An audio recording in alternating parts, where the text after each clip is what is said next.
Antes de começar o vídeo, eu quero pedir a você que acompanha o Blog da Cidadania que se inscreva no nosso canal, curta e compartilhe os nossos vídeos, acione o sininho das notificações, que assim você nos ajuda a fazer o nosso trabalho.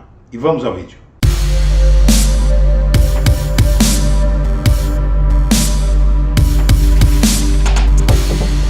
Bom dia, senhoras e senhores. Hoje é 24 de março de 2023, são 8 horas da manhã. E Bolsonaro decidiu o dia do seu retorno, mas não o que fará é matéria do jornal O Globo de hoje, em que o Bolsonaro diz que volta no dia 30. Muitas vezes Bolsonaro já anunciou essa volta, porém é a primeira vez que dá a data correta e que o seu partido anuncia que já comprou as passagens. O Bolsonaro marcou a volta ao Brasil depois de 3 meses em Orlando e será na noite do dia 29 num voo da Gol que faz a rota Orlando-Brasília sem escalas. Embarcará à noite e chega ao Aeroporto Internacional de Brasília às 7h10 da manhã.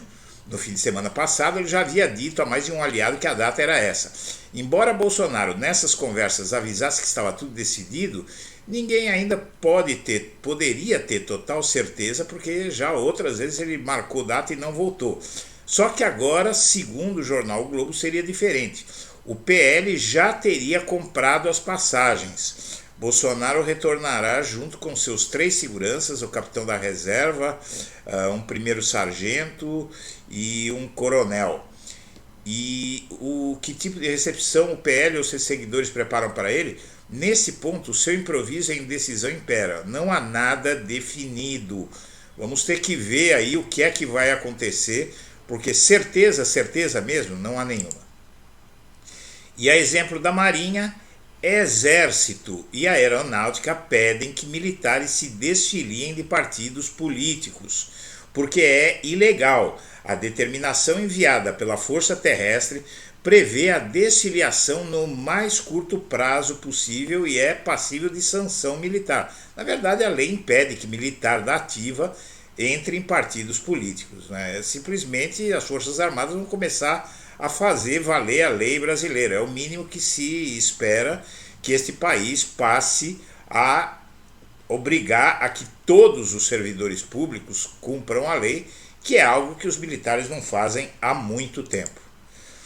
E o comandante do Exército vai trabalhar para pacificar a relação entre Lula e militares, o Tomás Paiva, e ele explica qual é o foco do ódio ao Lula dentro das Forças Armadas. E o foco dentro das Forças Armadas de resistência ao Lula está nos militares da reserva, os famosos militares de pijama, sobretudo aqueles do Clube Militar do Rio de Janeiro. Então ali a única solução é conversar com eles, né? Porque sendo da reserva eles têm o direito de dizer o que quiserem. Porém, o Tomás Paiva vai conversar com essa gente e explicar que eles não contribuem com o Brasil agindo politicamente dessa forma golpista e propondo golpes de Estado, estimulando o ódio no país. E sem poderes para demitir Campos Neto, Lula investe no cabo de guerra.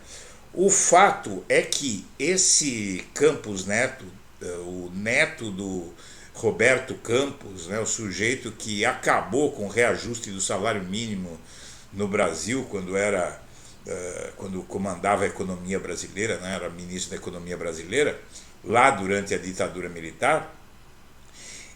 Esse neto dele, ele está contrariando todos os especialistas do país em termos da taxa de juros. Não tem explicação, a economia está sob controle, a inflação está sob controle e ele continua aumentando os juros, manteve agora os juros e dizem que há planos de o BC subir até a taxa de juros.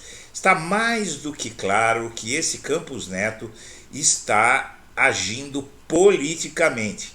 E é nesse momento que o Ministério da Fazenda vê o BC imerso numa disputa política e espera a resposta na ata do Copom.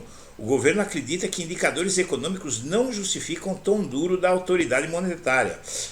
Na avaliação da equipe de Haddad no Ministério da Fazenda é de que a comunicação feita pelo Copom, mais dura do que esperado, foi uma reação mais política do que técnica.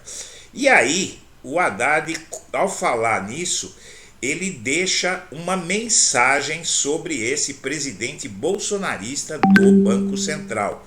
E a mensagem que ele deixa é que há a suspeita de que esse presidente do Banco Central pretende entrar na política e ele está usando o Banco Central, a economia brasileira e a vida de todos nós para se cacifar politicamente na direita. E a segurança do DF, antes do 8 de janeiro, tinha mais medo da marcha da maconha e da parada gay do que dos atos golpistas, para a gente ver o nível de desinformação ou de má fé, não é, da Secretaria de Segurança Pública do Distrito Federal. E o Alexandre de Moraes coloca de vez o inquérito contra Anderson Torres, ex-ministro da Justiça de Bolsonaro, ex-secretário de Segurança do Distrito Federal, na ação do TSE contra Bolsonaro. Agora a coisa vai ferver. E Lula critica a atuação da juíza e da Polícia Federal no caso do PCC, porque essa Gabriela Hard, ela contrabandeou o Sérgio Moro para dentro da ação contra o PCC, que já vinha desde bastante tempo, desde o ano passado, e aí ela emitiu uma decisão mandando prendê-los e tirando o sigilo da operação, justamente para provocar o efeito que foi provocado. E essa Gabriela Hard, que estava substituindo a juíza do caso e tomou essa decisão intempestiva de colocar o Moro como um dos alvos do PCC, que ele não estava, essa juíza é a mesma que condenou o Lula no caso do sítio de Atibaia, copiando e colando a sentença do Moro no caso do triplex atribuído a Lula. Então ela continua sendo teleguiada do Moro. E o Bolsonaro é esperado em evento da extrema-direita em Portugal. E ele já disse que antes de voltar para o Brasil, vai para Portugal. E aí já comprou a passagem, segundo o PL, para voltar ao Brasil, só que antes ele pega um voo e vai até Portugal. Será que ele volta? Porque a Europa é a porta de entrada do Oriente Médio, não é mesmo?